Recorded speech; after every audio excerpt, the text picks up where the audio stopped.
¿Qué tal? En esta ocasión, para la unidad de aprendizaje, la entrevista en psicología, la temática entrevista y observación psicológica, específicamente etapas de la entrevista. Decíamos en ocasiones anteriores que la entrevista debe tener un objetivo claro, una finalidad definida y que dependería del área de aplicación las características de esta. Cuando se trata de una entrevista clínica, ¿sí?, la seriedad de esta actividad requiere de una estructura claramente definida, sobre todo cuando hablamos de una finalidad de diagnóstico.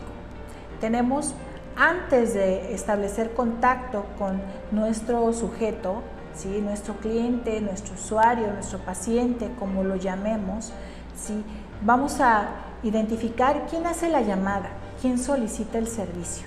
No es lo mismo que te llame una persona y te diga, tengo problemas con mi esposo, quisiéramos una cita, que te diga, ¿cuánto cuestan las citas? Es que necesito que le haga una cita a mi hijo porque debe de atenderse. Y tú le preguntas, ¿qué edad tiene su hijo? Bueno, es que ya está casado, ¿verdad? Y pues tienen problemas de pareja. Porque te dice mucho quién hace la llamada. Entonces es muy importante saber quién solicita la ayuda y quién hace la llamada. No siempre es la misma persona. ¿Por qué solicita la ayuda? ¿Es algo voluntario? ¿Es algo que está condicionado? ¿Es algo de emergente? Es decir, la persona ya no puede más. Un ejemplo, una persona que tiene depresión postparto ya no puede dormir, no puede estar tranquila, incluso tiene deseos de morir y esa persona está solicitando una cita. Debo tener información y la entrevista me va a permitir establecer las condiciones mínimas indispensables. Muchas veces, previamente al contacto físico, o en este caso en el que nos encontramos, ese contacto a través de la videollamada, establecemos un contacto telefónico. Necesitamos conocer su nombre, su edad y los datos donde podemos contactarlo. Eso es muy importante, la fecha, el motivo por el cual nos está llamando, que nos explique brevemente, ¿sí?, qué dice, cómo lo dice. Eso yo lo voy a escuchar, yo lo voy a observar, ¿sí? Por supuesto, en algunas ocasiones acude al consultorio, ¿verdad? Es raro, la mayoría es previa cita, ¿sí? Hacen una llamada telefónica, lo contactan a uno a través de las redes sociales por recomendaciones que hacen otras personas que no nos conocen, o bien son canalizados. Entonces, ya tenemos toda esta información previa, ahora viene el momento de la entrevista, que es cuando me encuentro ya en contacto con la persona. Existe una fase de mutuo conocimiento. Nos observamos, nos escuchamos, ¿verdad? Incluso cuando anteriormente que nos tocábamos de las manos, ¿verdad?, podíamos experimentar la temperatura, la sudoración, el pulso, ¿verdad?, y saber si la persona estaba muy ansiosa, estaba fría, estaba caliente, estaba sudando, no quería tener contacto, nos apretaba o ni siquiera quería que la tocaras.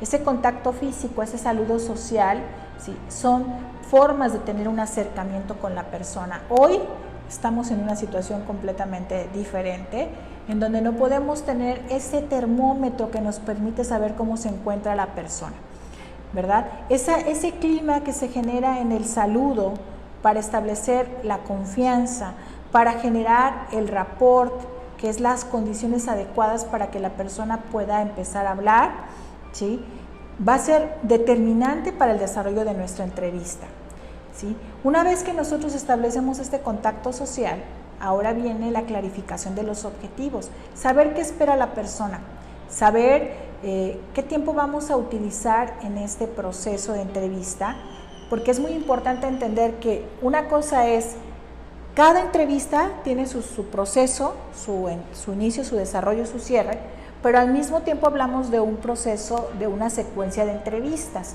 cuando estamos en proceso de diagnóstico, cuando estamos ya dando como tal una terapia, en el caso de la entrevista en psicología clínica, muy diferente al caso de la entrevista en psicología educativa, en psicología laboral, porque por ejemplo en el área laboral a veces es una entrevista única, ¿sí? En ocasiones tengo oportunidad de hacer 2 o 3 entrevistas, pero habrá muchas otras en las que en una sola ocasión yo debo de obtener toda la información que requiero. Viene una segunda fase, que es como tal ya el cuerpo de la entrevista, la profundidad en donde yo ya exploro y dura aproximadamente 40 minutos, escucho, observo, pregunto, ¿sí? Y entran en juego mis habilidades comunicativas, una escucha activa, una escucha empática, una escucha para comprender, no solo para responder. Puede ser que yo tenga un guión de entrevista, pero que yo respete ese guión de entrevista no es una garantía si yo soy empático, porque tengo que escuchar lo que el otro también necesita. Sin embargo, yo no debo perder de vista los objetivos que persigo, ¿sí? Quiero comprender el problema, quiero alcanzar a obtener la información, ese momento clímax en el cual puedo llegar a entender lo que está sucediendo, pero que no solo va a depender de la información que me ofrezca la persona, sino de mi habilidad para poder clasificar y ordenar esa información. Hay algo que se llama empatía avanzada. ¿Cómo le haces tú para poder comprender lo que no te dice el otro? Y no se trata de una bolita de cristal para adivinar, se trata de una habilidad avanzada por parte del psicólogo. Pasamos a una tercera fase. No se trata de decirle, ok, se acabó, ¿verdad? Aquí se rompió esta taza y cada quien para su casa. Es un proceso que requiere del mismo cuidado al iniciar que al terminar una entrevista. Cada vez, por eso les decía, hablamos de fases en cada sesión y hablamos de un conjunto de entrevistas que forman un proceso. Y entonces debo de determinar si habrá una nueva cita, debo de ir cerrando, bajando en la intensidad de las preguntas, no debo de formular preguntas que le den a la persona la posibilidad de abordar temas muy largos o profundos, sino que mis preguntas tienen que ser cerradas para ir concretando la información. Tengo que ir preparando al paciente, al cliente, al alumno, a que se termina el tiempo. El control del tiempo lo tengo yo como entrevistador, ¿sí? Defino claramente los objetivos, tengo claramente el propósito, alcanzo el propósito en esa primera entrevista, dejo tareas, llego a acuerdos. Hay un punto muy importante por ahí que a muchos psicólogos les cuesta trabajo, que es la parte de los honorarios. Y lamentablemente esto es parte del encuadre. En la primera entrevista ha de quedar claro también la parte de los honorarios. Mucha gente no le gusta hablar de este tema o piensan que porque somos psicólogos y somos aquellos que nos encargamos de comprender las emociones, ¿cómo? ¿Me va a cobrar? ¿O me va a cobrar la primera consulta? Es un tema bastante interesante. Somos un servicio de atención en salud mental profesional y como tal debemos de valorar nuestro trabajo. Y no es que no comprenda al otro, pero también debo de hacer valer mi trabajo. El trabajo del psicólogo está muy devaluado, poco valorado, pero te tengo buenas noticias dentro de esta contingencia. Hay mucha necesidad de las personas de atender su salud mental y habrá mucho más. Para nosotros tal vez sea una buena noticia si pensamos que es trabajo, pero es una noticia triste si pensamos que la condición de la humanidad está muy afectada por esta pandemia. Entonces, no termina ahí la entrevista, ya se terminó el tiempo. ¿Qué hago yo como psicólogo? Sale el paciente, cliente, asesorado, alumno, cierra la puerta y me echo a dormir. ¿Qué hago con todo eso que recaudé? Debo de tomar nota, debo de sistematizar y organizar la información, porque es mi responsabilidad. Porque imagínate tú como usuario de un servicio de salud mental que cada sesión te pregunten lo mismo, porque el otro no tomó nota. Por lo tanto, lo que sucede o llamado el momento post-entrevista es donde yo voy a organizar esa información, a clasificar la información y a determinar lo que sigue. Gráficamente, en una estructura a mi estilo personal. Hay psicólogos que no llevan expedientes, también por seguridad. Algunos a veces confiamos en nuestra memoria, tomamos ciertas notas. A la persona siempre hay que pedirle permiso para tomar notas. Pero algo muy importante, tú que de repente has dicho, ¿para qué tanto proyecto? Te han enseñado a hacer hipótesis. En la entrevista debemos de formular hipótesis. ¿Qué es lo que está pasando con esta persona? Y vamos a formular hipótesis 1, hipótesis 2, y el proceso subsecuente nos va a permitir confirmar o rechazar esa hipótesis. Muy bien.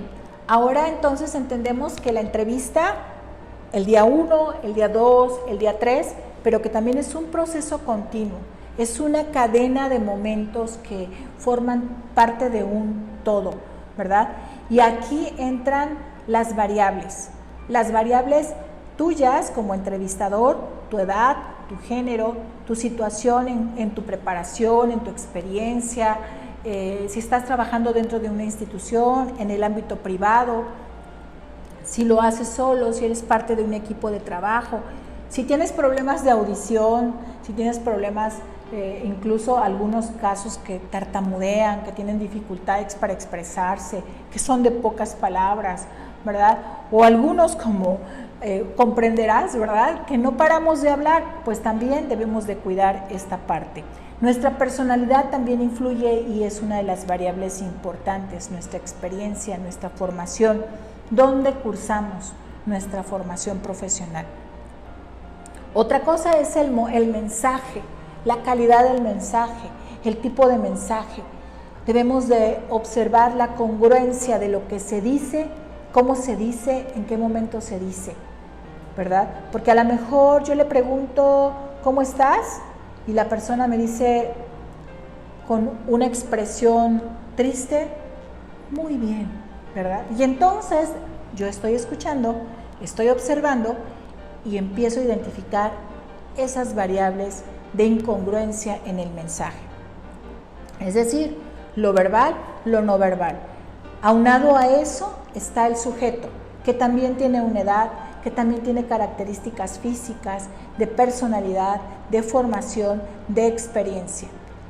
En mi experiencia profesional he podido trabajar, o algunos nos llaman terapeuta de terapeutas, y es difícil trabajar con los terapeutas, porque somos los que estamos siempre analizando, los que estamos tratando de encontrarle no sé cuántos pies al gato, ¿no? Y en realidad nos olvidamos que somos personas y no nos quitamos como la bata del psicólogo un ratito, ni siquiera cuando vamos a nuestra propia terapia. Y entonces esto se convierte en algo complejo que requiere de mucha pericia.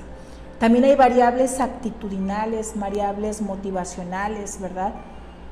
Y les voy a poner un ejemplo. Si tú estás trabajando en el ámbito laboral y estás haciendo entrevista de selección de candidatos, tú no puedes ser el que vaya a entrevistar a tu posible jefe o tu futuro jefe. Por lo tanto, las empresas contratan servicios profesionales de otras instituciones para seleccionar a los altos mandos. A estas entrevistas se les llama entrevistas dimensionales, que bueno, eso ya lo veré cuando comentemos sobre los tipos de entrevista, ¿sí? Ahora viene la parte de los problemas del paciente, cliente, asesorado, orientado o como tú le quieras llamar. ¿Cuáles son los antecedentes? ¿Desde cuándo se presentan? ¿Con qué está asociada esa conducta? ¿Se presenta en la presencia de ciertas personas y de otras no? A ver cómo está eso. Si se han dado cuenta que de repente algunos de nosotros estamos con los amigos o estamos en un ambiente y somos unos. Y luego llegamos a otro escenario y somos otros. Lo mismo le pasa al paciente. Debemos de analizar la motivación también que tiene, ¿verdad? ¿Cuál es el motivo para buscar ayuda? ¿Lo hizo de manera voluntaria? ¿Ha intentado solucionar el problema de otras maneras? ¿Cuáles son esos intentos de solución? A eso le llamo cambio 1 y cambio 2. Cambio 1 cuando la persona ha intentado, no sé, tiene problemas de pareja y intenta reunirse con su pareja para llegar a acuerdos y solucionar el problema.